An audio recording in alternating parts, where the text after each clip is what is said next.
e fale aos nossos corações, para que sejamos, ó Deus, agora receptadores da Tua palavra, e possamos estar ouvindo, ó Deus, com o nosso coração aberto, podendo aplicar no nosso viver.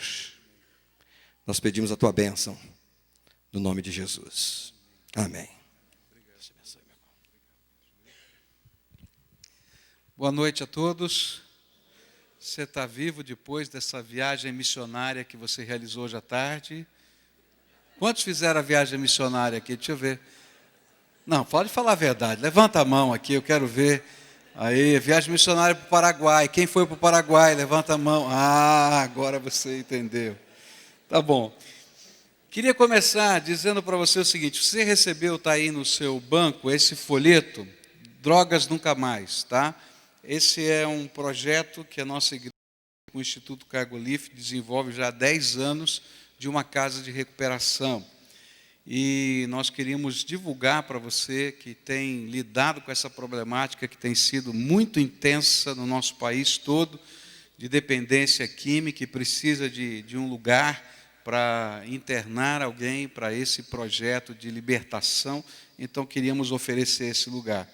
E eu queria pedir oração, porque recentemente foi feita uma pesquisa na nossa cidade, na cidade de Curitiba existem hoje quase 1.500 vagas para a recuperação de dependentes químicos do sexo masculino e menos de 150 para o sexo feminino.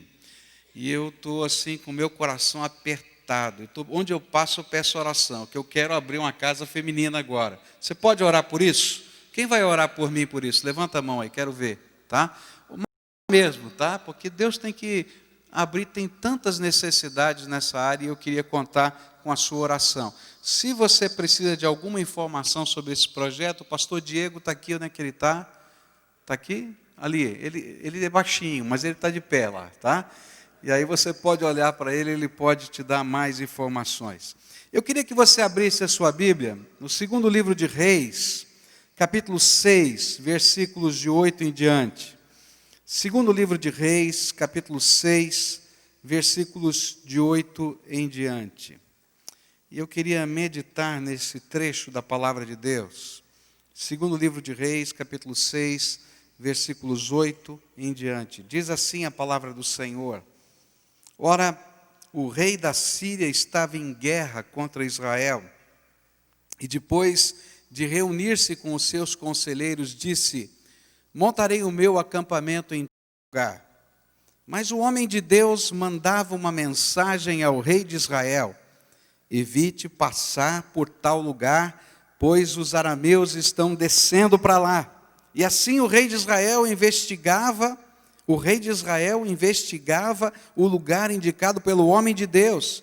E repetidas vezes Eliseu alertou o rei que tomava as devidas precauções. Isso enfureceu o rei da Síria, que, convocando os seus conselheiros, perguntou-lhes: vocês não me apontarão qual dos nossos está do lado do rei de Israel?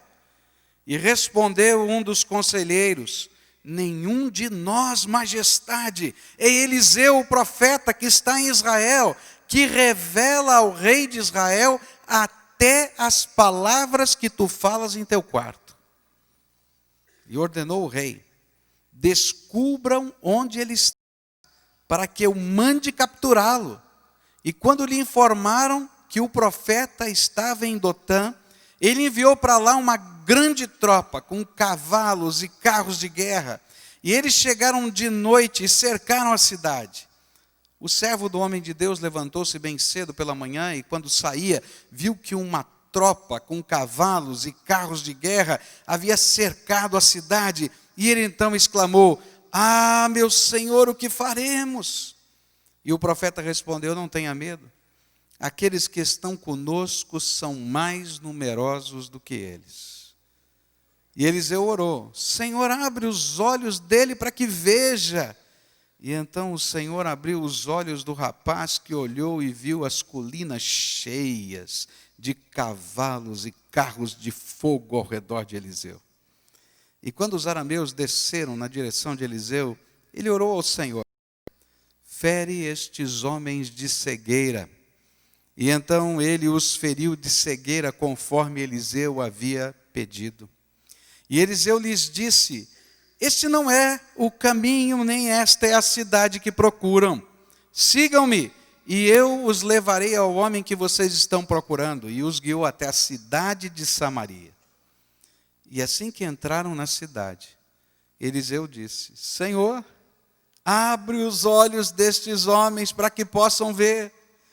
E então o Senhor abriu-lhes os olhos e eles viram que estavam dentro de Samaria.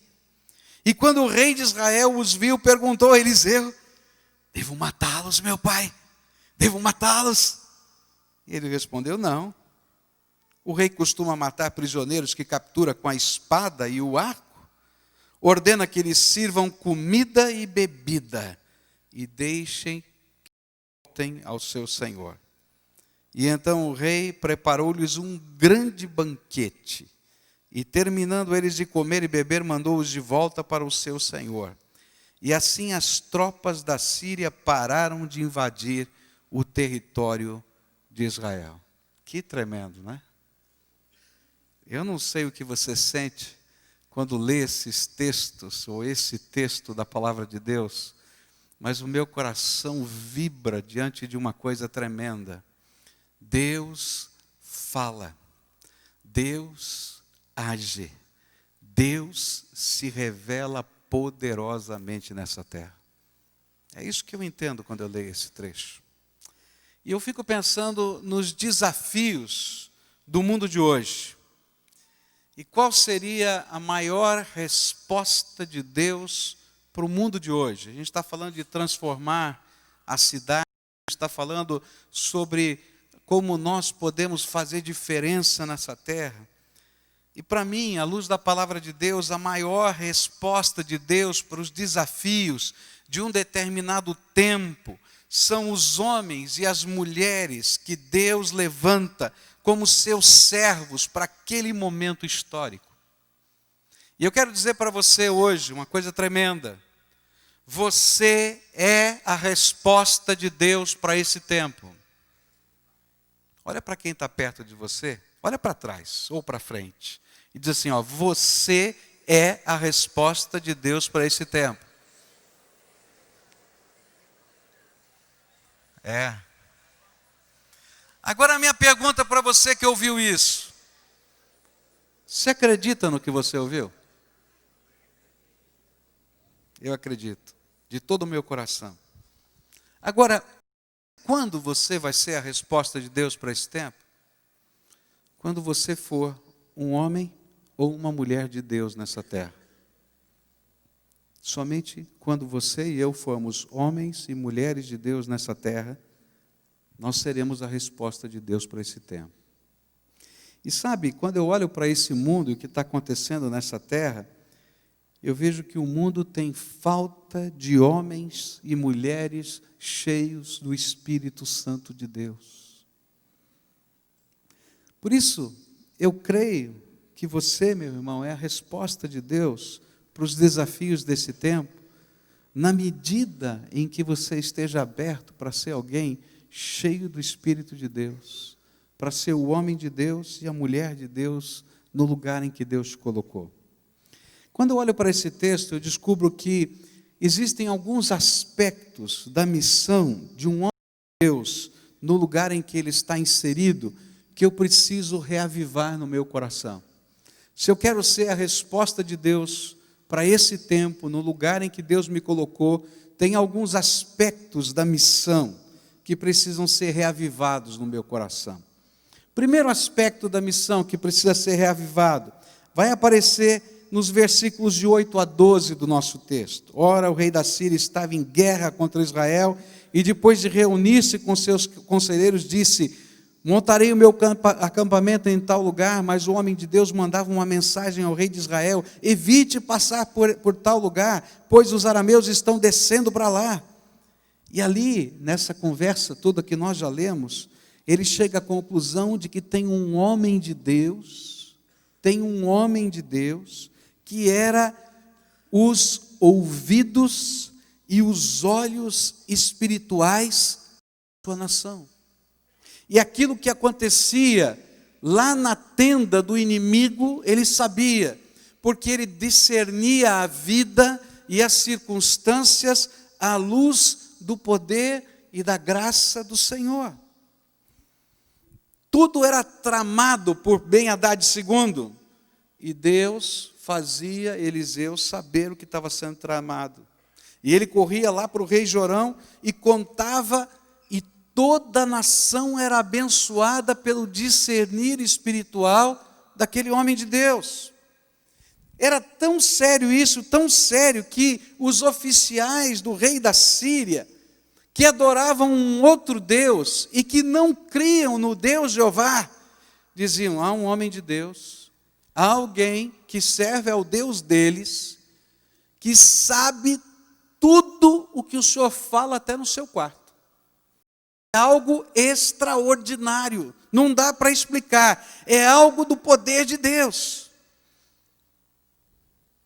Eliseu fazia diferença, não porque ele fosse o melhor general, estrategista de Israel, nem porque ele tivesse desenvolvido o melhor projeto estratégico da sua nação, mas simplesmente porque ele era o homem de Deus, profeta, cheio do Espírito Santo, alguém que podia ser olhos espirituais, ouvidos espirituais para o seu povo.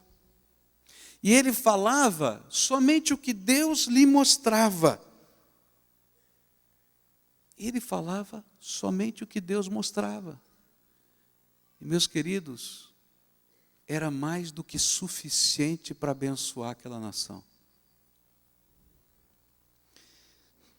Para mim, semelhante, Deus quer colocar pessoas cheias do Espírito Santo hoje nessa terra, como olhos e ouvidos espirituais de Deus aqui nesse lugar. Existem várias expressões na Bíblia, a gente estudou a respeito disso hoje de manhã, quando falamos sobre sal da terra e luz do mundo. Não é diferente.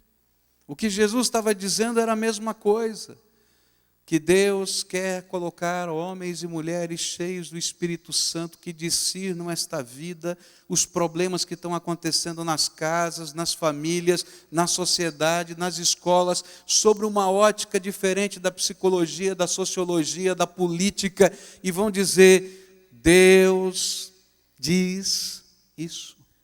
E aí eles se tornam sal da terra e luz do mundo.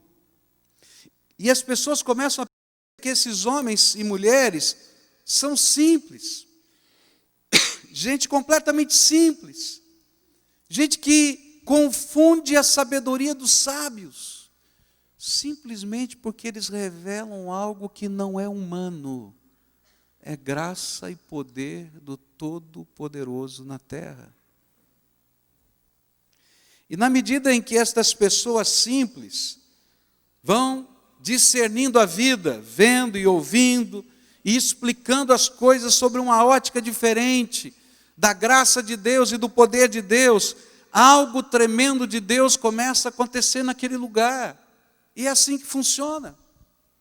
Quarta-feira eu preguei numa cidade aqui no interior do Paraná, chamada São Carlos do Ivaí, uma cidade bem pequenininha. Preguei na igreja batista daquela cidade, dirigida pelo pastor que todo mundo coloquialmente chama de Carlinhos, pastor Carlinhos. O Carlinhos não fez um seminário teológico, ele era um evangelista. Na verdade, ele era um cortador de cana, viciado em álcool, quando um evangelista chegou lá no canavial e pregou Jesus para o Carlinhos. E o Carlinhos recebeu Jesus como Senhor e Salvador da sua vida. E ele fez um seminário tremendo, que foi ser discipulado por esse evangelista e aprender a caminhar com ele pelos canaviais, pela cidade, falando do amor de Jesus e crendo no poder do Senhor Jesus. E eu jantava com o vereador da cidade, que é a ovelha do Carlinhos. E ele me disse assim: pastor, eu tenho orgulho de dizer que o Carlinhos é meu pastor. Vereador da cidade. Ele é um homem de Deus. Quando ora, pode esperar que Deus vai fazer alguma coisa. Quando o povo da cidade o chama na sua casa para expulsar um demônio, todo mundo já saiu correndo daquela casa, mas quando ele entra, os demônios vão embora. E quando ele coloca os alvos de Deus para nós, a gente sabe que um homem de Deus está caminhando na nossa frente.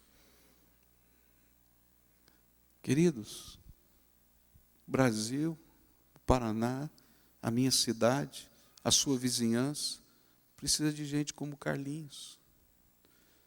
Que as pessoas possam olhar e dizer assim, esse aqui é um homem de Deus. Eu não sei qual é o título que ele tem. Eu não sei qual é, mas há algo tremendo da graça de Deus que está acontecendo na vida dessa pessoa.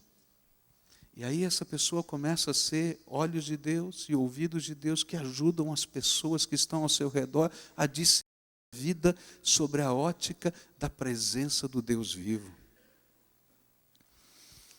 Há 2 anos atrás, eu tive na cidade de São Bento do Sul, um congresso dos crentes lá, batistas, de Santa Catarina. E ali estavam os nossos irmãos. E lá num belo dia, Deus fez algo tremendo. Nós estávamos falando sobre a graça de Deus, sobre os homens de Deus. E o pastor Geraldo, que era, na época, o secretário-geral da convenção, levou um mapa de Santa Catarina e colocou lá na frente. E disse, gente, eu queria que vocês orassem por Santa Catarina, porque tem todas essas cidades que não foram alcançadas com o Evangelho. E a gente não sabe o que fazer. E é interessante que quando a gente olha para os desafios do reino de Deus, a gente fica pensando nas nossas organizações, não é? Missões nacionais, missões mundiais, pensando nas igrejas, etc.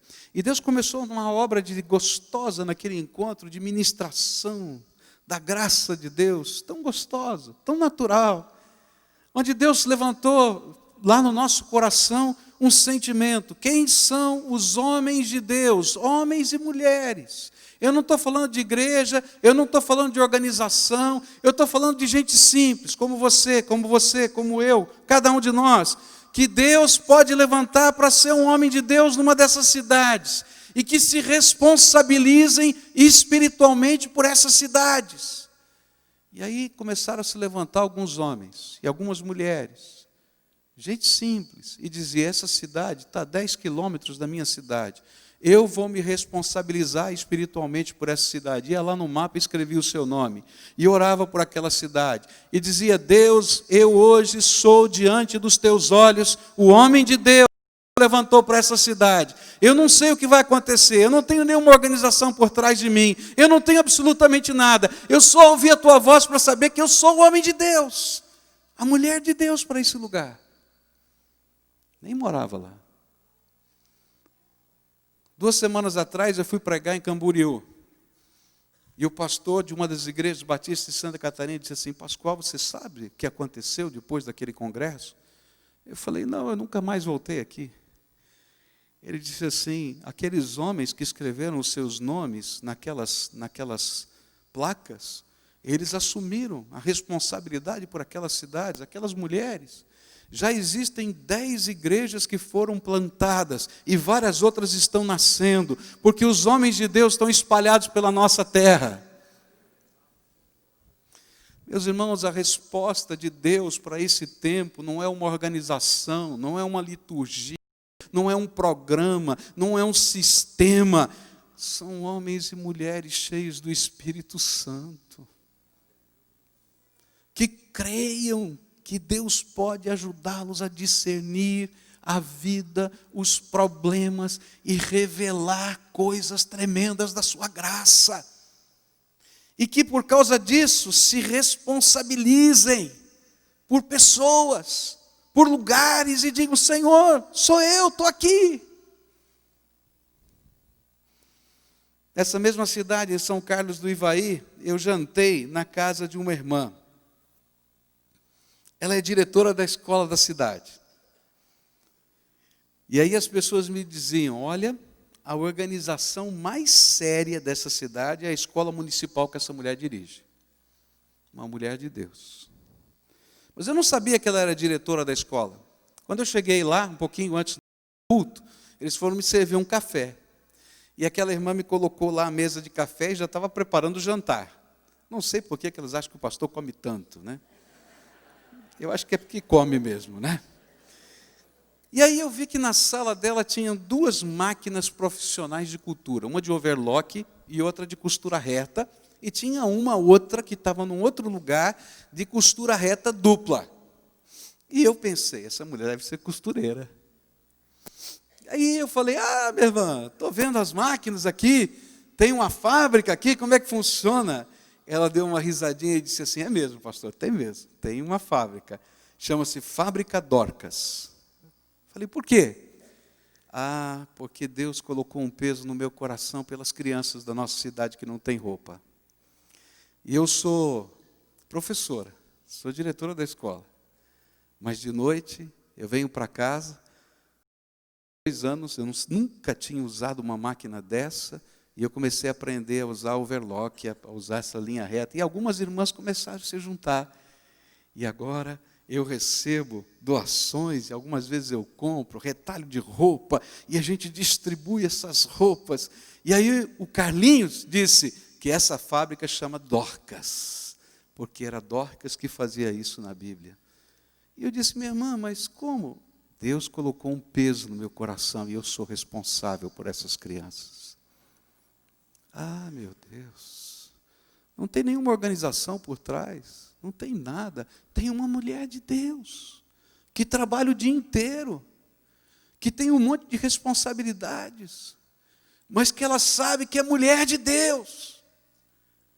E porque ela é mulher de Deus, ela assume responsabilidades diante de Deus. E quando Deus fala ao coração dela, ela diz, estou aqui. E ela começa a fazer coisas que são milagre. E ela começou a dizer dos milagres que Deus estava fazendo na fábrica. Que não ganha um tostão, que não vende roupa, só doa. Quando eu olho para a história da igreja, meus irmãos, eu vejo coisas assim. Quando eu olho, por exemplo, o Evans, esse homem que começou lá no país de Gales, esse movimento de fé, um avivamento, era um seminarista. Ele tinha um chamado de Deus, e o pastor dele o mandou para o seminário. E quando ele chegou no seminário, ele começou a estudar, a palavra de Deus começou a ferver no seu coração, e o Espírito Santo de Deus disse, Evans, você não está no lugar errado, volta para a tua cidade, porque eu te coloquei como responsável por aquelas pessoas na tua cidade. Mas a cidade dele já tinha um pastor, já tinha uma igreja, ele estava pensando em tantas coisas, e Deus disse, volta, e ele voltou. E quando ele chegou para a cidade, voltou para o seu pastor e disse, pastor, eu estou vivendo esse aperto no meu coração, e Deus me mandou voltar. E o pastor disse, rapaz, está tudo errado, tem que voltar lá, fazer o seu curso. Ele falou, não, Deus me mandou cuidar do povo aqui, eu não sei o que fazer. Sabe o que eu sinto, pastor, que eu preciso orar com o povo. E o pastor olhou para aquele moço e disse, já vi esse negócio. Seminarista frustrado, que não sabe o que vai fazer, ainda quer ensinar o pastor o que vai fazer. E aí o pastor falou o seguinte para ele, tá bom, você quer fazer uma reunião de oração? Então, domingo à noite, depois do culto da noite, você pode fazer uma reunião de oração. Não tem pior horário. Todo mundo levanta e vai embora. E ele começou a orar, domingo à noite, depois do culto. 2 a 3 pessoas. 5, 10. E sabe o que acontecia naquele culto? É incrível, a gente lê os livros de história, não tinha uma estrutura, não tinha uma ação, não tinha uma estratégia, as pessoas vinham, falavam com Deus, oravam, e a graça de Deus colocava um cântico nos lábios de um, e todo mundo começava a cantar, e o Deus começava a derramar a sua presença, alguns se ajoelhavam e choravam e confessavam os seus pecados, e de repente o outro estava confessando o pecado, o outro estava pedindo perdão e misericórdia, e começou um avivamento naquela igreja, domingo à noite depois do culto. E jovens começaram a vir de outras cidades para aquele avivamento depois do culto. E aquilo inundou todo o país de Gales e depois se propagou por toda a Inglaterra. E interessante que Evans não era o pregador. Ele simplesmente foi o homem de Deus que disse, Deus me mandou ficar aqui, ser responsável pelo meu povo. Eu podia continuar falando aqui. Gente simples, ao longo da história, que assumiu responsabilidade diante de Deus para ser olhos e ouvidos espirituais do seu povo. Gente que não sabia o que fazer, mas que sabia ouvir a Deus. Gente que não tinha um grande projeto, mas conhecia o poder de Deus. E eu quero dizer para você que a sua cidade, a sua igreja, a nossa nação precisa de gente assim. Gente que diga para Deus: eu quero aprender a ouvir a tua voz. E eu quero aprender a discernir os problemas da minha terra, segundo os teus olhos. E quero assumir responsabilidade por aquilo que o Senhor está me mostrando como servo de Deus. Eu fiquei pensando nisso que a gente fez hoje de manhã com o pastor Silvado. Quantos de vocês escreveram uma lista de nomes hoje de manhã?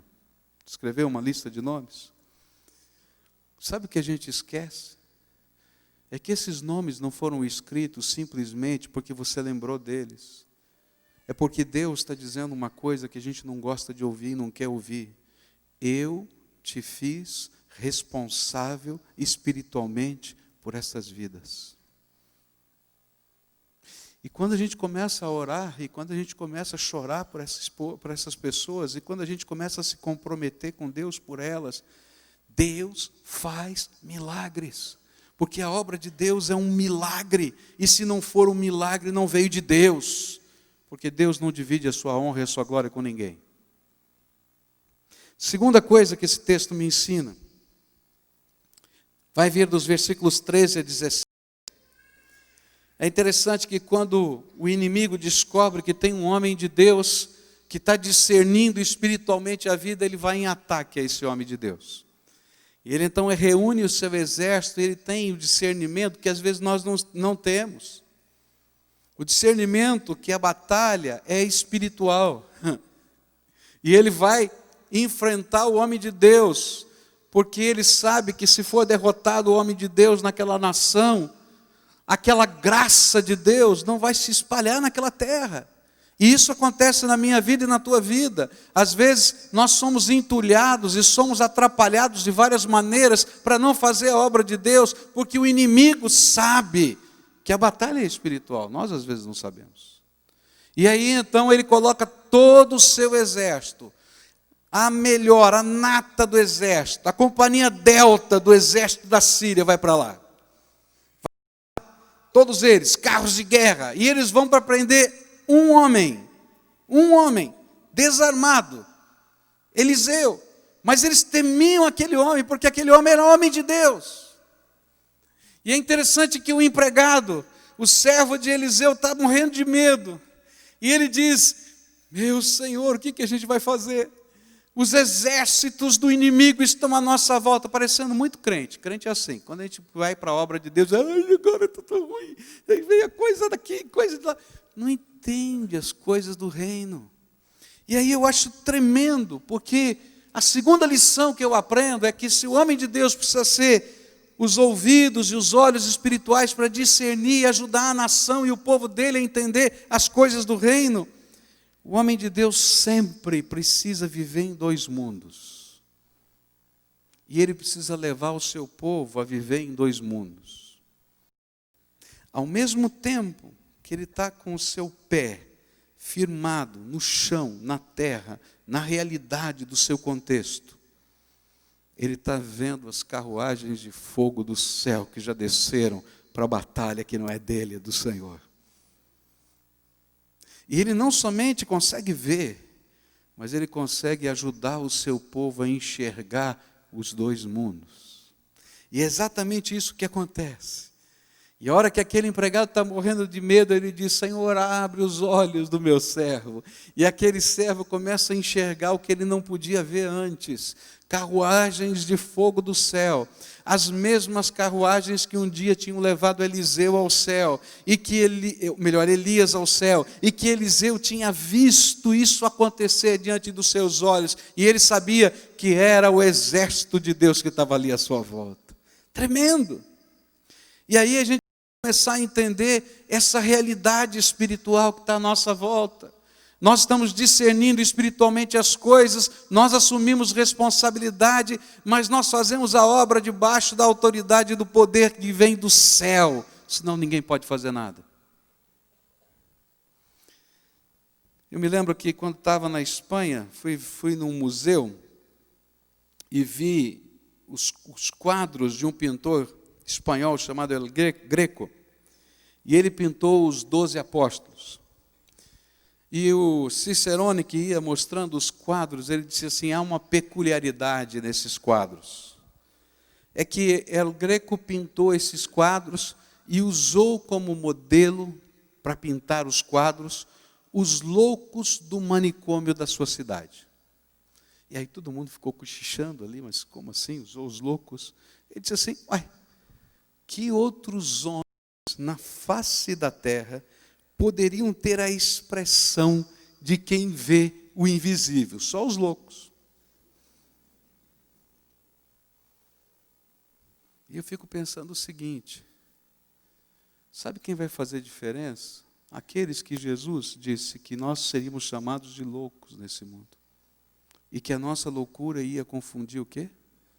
A sabedoria dos sábios. Porque nós íamos olhar para os desafios de Deus para a nossa vida, e se a gente é capaz de discernir as coisas do Espírito, e se a gente é capaz de enxergar o mover de Deus e sentir a presença de Deus, a gente vai crer no impossível. E as coisas de Deus vão acontecer porque Deus é Deus, e porque Ele nos colocou naquele lugar. E quando Eliseu estava na montanha, cercado pelos exércitos da Síria, ele está vivendo em dois mundos. Ele é capaz de ver o inimigo ali, ameaçador, mas ele é capaz de ver as carruagens de fogo. E diante do medo do seu servo, ele tem uma tranquilidade que ninguém consegue entender, porque só tem essa tranquilidade aquela pessoa que vive nestas duas dimensões, a dimensão concreta da realidade, dos problemas e das lutas, e a dimensão do Todo-Poderoso que intervém nessa terra. E sabe, quando eu olho para os homens que fizeram diferença no seu tempo, eu vou descobrir que eles eram homens que viveram estas duas dimensões. Eles eram pessoas que, quando confrontadas com as batalhas da vida, percebiam que as soluções estão no campo de Deus. Quando Moisés ficou encurralado, e ele começou a orar e disse, Senhor, e agora? E o Senhor disse para ele, Moisés, o que você está orando? Diz para o povo marchar. E eu fico imaginando ele, para onde, Deus? Olha aqui, está o exército aqui atrás, está o mar vermelho aqui, eu vou para onde? Marcha, Moisés, marcha! E eu imagino quando Moisés deu a ordem. Você já pensou? Tinha uns lá no meio, dizendo assim, Moisés indo aí, desceu de vez, agora quer que a gente marche para o mar. É doido, homem, o que está fazendo? Porque eles não eram capazes de enxergar o que Deus estava fazendo, mas quando eles começaram a marchar, eles puderam participar do maior evento das suas vidas. O vento começou a soprar. E queridos, é tremendo isso. Eu consigo ver essa imagem na minha mente. O vento soprando, eu já até sinto o vento aqui, né? E aí começa, e a água começa a ficar encapelada, e o povo está marchando, e a água vai se afastando, e de repente levanta uma muralha para cá, uma muralha para lá, e de repente o povo está olhando e dizendo, Deus é tremendo. E ninguém fala de Moisés nessa hora, só fala, Deus é tremendo, Deus é tremendo, Deus é tremendo. Quando Jacó estava voltando para casa, e ele estava morrendo de medo do seu irmão Esaú, ele tem uma experiência num lugar chamado Manaim. E ele estava morrendo de medo da batalha. E Deus se revela, e os anjos do Senhor aparecem. E Manaim quer dizer dois campos. O campo de Deus e o campo de Jacó. Quando Deus desafia você para assumir responsabilidade no seu tempo por alguém, o diabo só quer que você enxergue o campo que tem o teu nome. E se você for uma pessoa que só consegue chegar ao campo que tem o teu nome, você vai ficar parado no teu lugar. Mas se você for o homem de Deus para esse tempo, a mulher de Deus para esse tempo, Deus vai mostrar para você o que Ele vai fazer. E você vai começar a enxergar pela fé o campo de Deus. E quando você estiver orando por aquela pessoa, você vai ver Deus libertando aquela pessoa. Você vai ver aquela família sendo transformada. Você vai ver uma igreja sendo plantada. Você vai ver coisas impossíveis acontecerem. Porque você não está mais andando apenas no campo que tem o teu nome. Você está andando no campo que tem o teu nome, mas olhando para o campo de Deus. Porque você é homem de Deus. Porque você é mulher de Deus.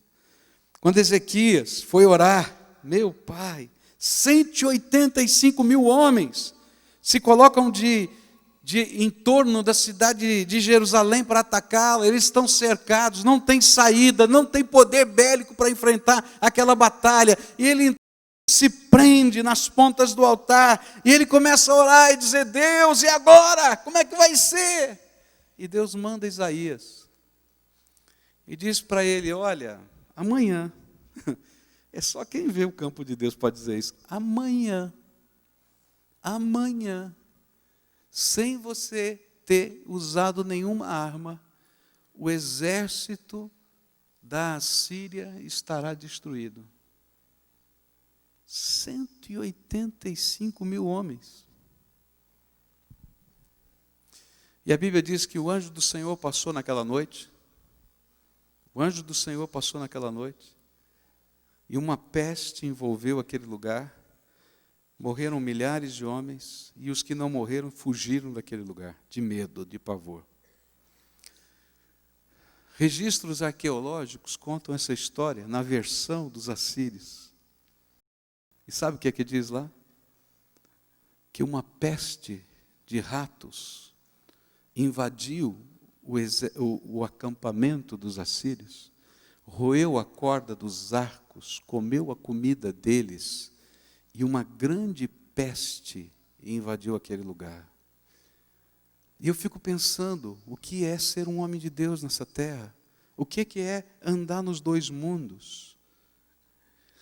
Quando Isaías mandou dizer, foi lá dizer para Ezequias o que iria acontecer, ele não sabia o que Deus ia fazer. Deus não tinha revelado. Mas quando a gente serve a Deus, o imponderável acontece. E naquela noite, eu creio, que Deus falou para o anjo que estava de guarda: e aí, como é que é? O que a gente pode fazer? Ele falou assim: olha, a gente pode mandar os anjos. Não, muito complicado, mandar anjo. Não precisa. Só 185 mil homens, que isso? Não precisa. O senhor podia mandar um fogo do céu. Não precisa. Não tem uma coisinha mais simples? Olha, lá tem muito rato. Pronto, ratinhos, reúnam-se. Milhões e milhões de ratinhos de todos os lugares se apresentaram no exército de Deus. E aqueles 185 mil homens, aqueles que não morreram por causa da peste, fugiram do exército de ratinhos. Você é um homem ou um rato? Eu agora sou um homem que fuge de rato. Sabe, queridos? Eu quero andar nessa dimensão. Eu tenho descoberto uma coisa tremenda para a minha vida.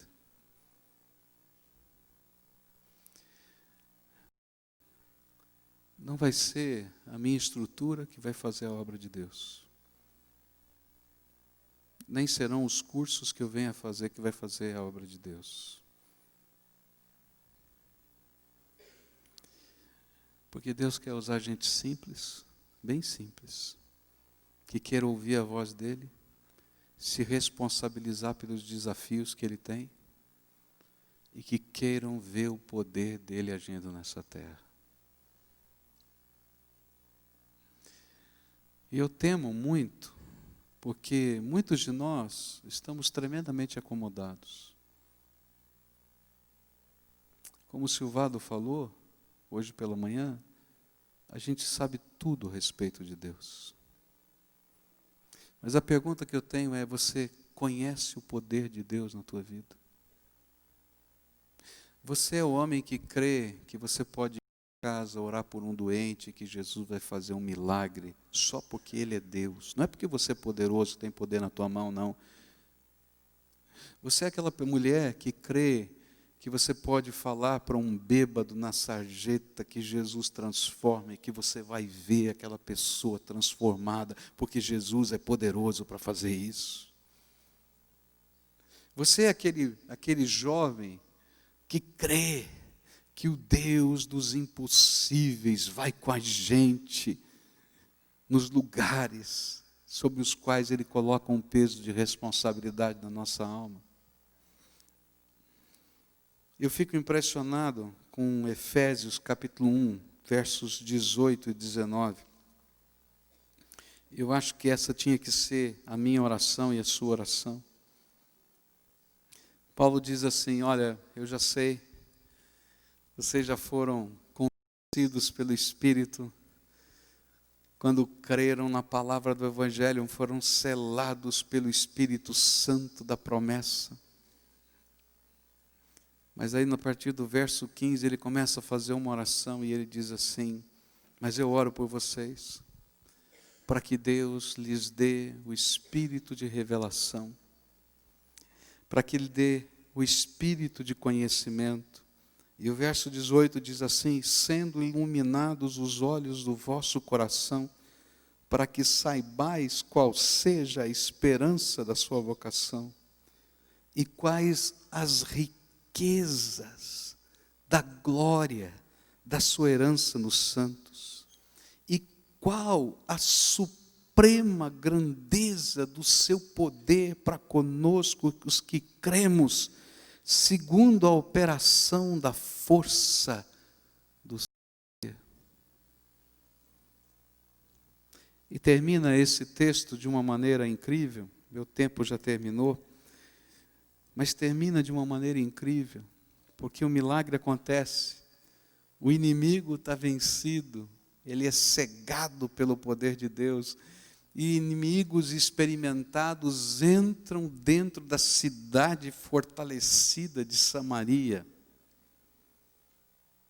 e não sabem que estão entrando numa armadilha.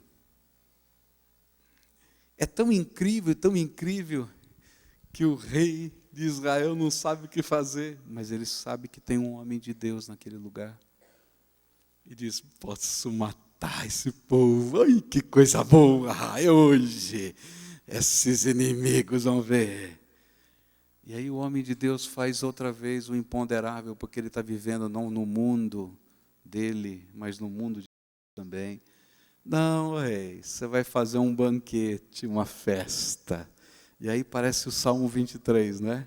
Preparas uma mesa perante mim, na presença dos meus inimigos, e unges a minha cabeça com óleo, e o seu cálice transborda. E aí a gente vai ver aqueles que nos perseguiam se convertendo. E diz que o exército da Síria nunca mais volta, porque talvez, se eles tivessem perdido uma batalha, voltassem. Mas quem pode lutar contra o Deus vivo? Nessa noite eu queria orar com você, porque eu creio que toda mensagem precisa ter uma resposta.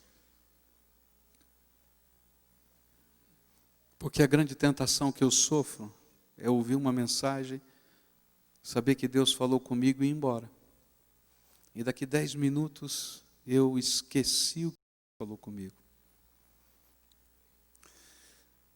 Eu estava orando por esse encontro e dizendo: Senhor, o que o Senhor quer? O que a gente veio fazer? O Espírito de Deus falou bem claro para mim. Diz para o meu povo que eu quero encontrar alguns, homens e mulheres, que queiram ser homens de Deus na sua cidade. Que eu possa encher com o meu Espírito Santo. Que vão me buscar, não porque tem uma estratégia, um caminho mais fácil, um atalho, mas porque creem que eu estou vivo e que eu posso. Diz para eles que eu vou ungí-los com a minha graça. Não por outra razão, porque eu tenho prazer em derramar do meu Espírito sobre todos os que me buscam. Eu estava lendo o livro de Tozer sobre autoridade espiritual. E ele estava dizendo uma coisa tão tremenda. Que pena é que para muitos de nós, o desejo de ser cheio do Espírito talvez esteja na última linha da nossa agenda. E a gente está preocupado com tanta coisa. E eu vim aqui dizer para você que a obra de Deus é milagre. Que você pode estudar todas as técnicas e estratégias. E não vai funcionar, porque ela é milagre. Agora, se você for um homem de Deus, quem sabe um ex-cortador de cana, que eu possa encher, que o Espírito de Deus possa encher com o seu Espírito. Quando você entrar numa casa e tiver um endemoniado, os demônios vão sair correndo, porque entrou ali um homem de Deus. E quando tiver que levantar sua mão para orar, não é porque a mão seja poderosa, porque a mão é de carne e osso. E eu e você somos pecadores. Mas porque a gente está vivendo no mundo de hoje, ao mesmo tempo que a gente está trazendo o mundo de Deus para o mundo de hoje. E a gente começar a ministrar, graça de Deus vai fluir. Porque Deus é bom. Porque Deus é tremendo. Não tem um mapa aqui. Mas hoje o Espírito de Deus está dizendo, eu quero que você assuma responsabilidade por alguém.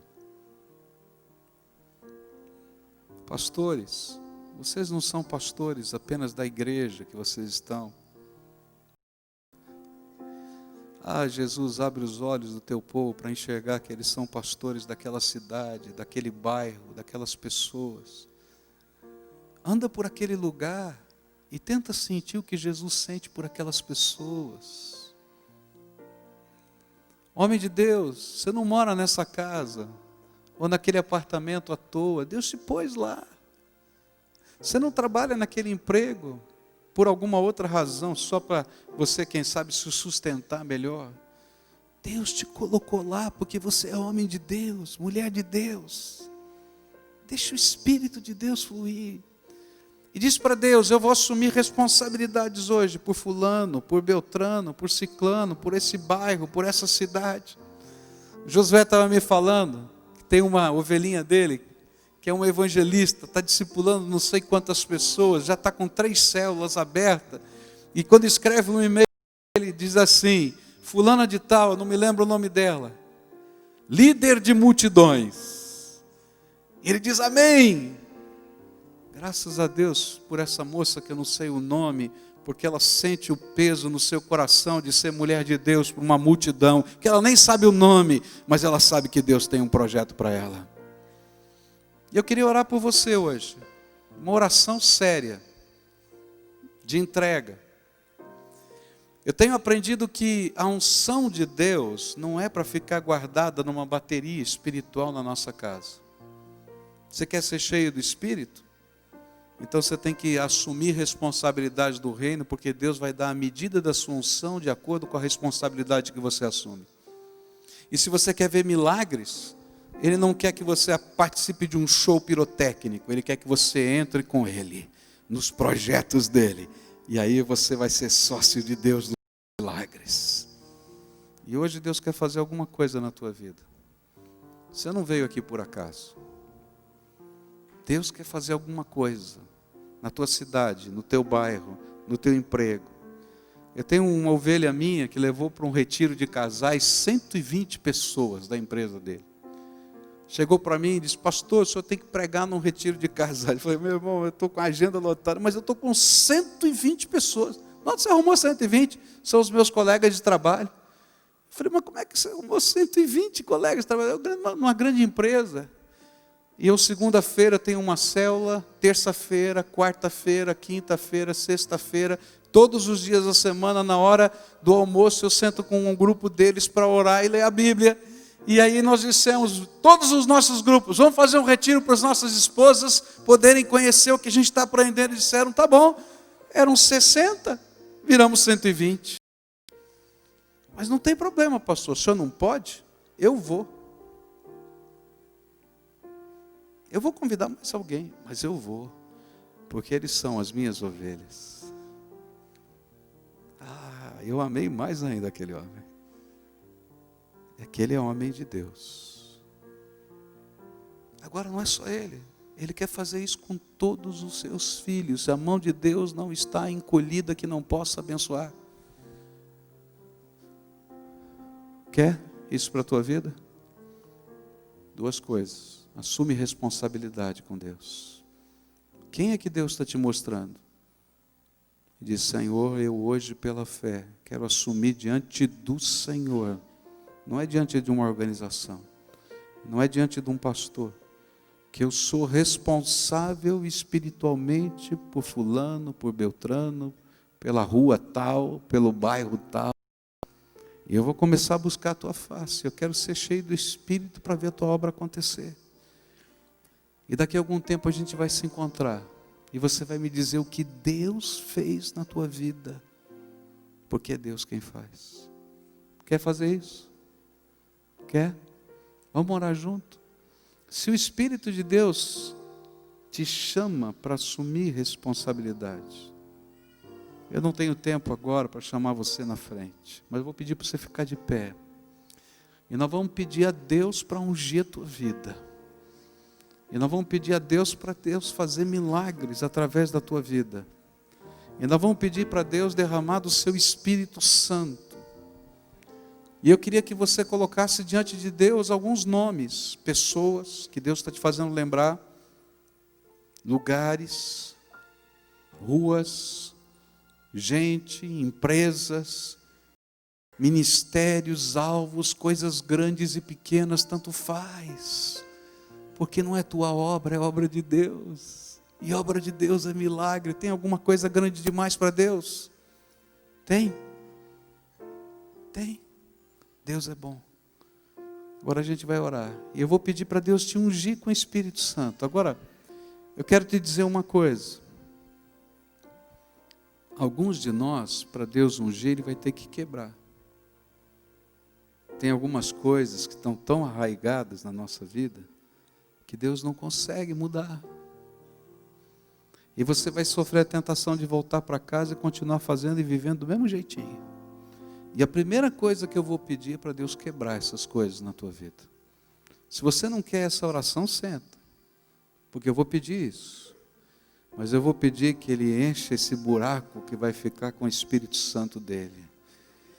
Que Ele comprove a mensagem que você vai anunciar e a oração que você vai fazer, autenticando-a com aquilo que Ele prometeu que daria para os seus discípulos lá em Atos capítulo 4, quando aquele lugar moveu-se. Ele autenticaria com seus prodígios, sinais e milagres. Ora comigo. Senhor Jesus, aqui tem um povo que é teu, amado, que o Senhor trouxe para esse lugar, para esse tempo, que o Senhor ama. E eles estão dizendo, Senhor, eu não quero apenas ter um lugar na tua igreja. Eu não quero apenas ter um cargo. Eu não quero apenas ter um título. Eu não quero apenas ter um emprego. Eu não quero apenas ter o meu sustento, ainda que eu precise de todas as coisas. Mas eu queria que o Senhor me desse o privilégio de ser homem de Deus, mulher de Deus nessa terra.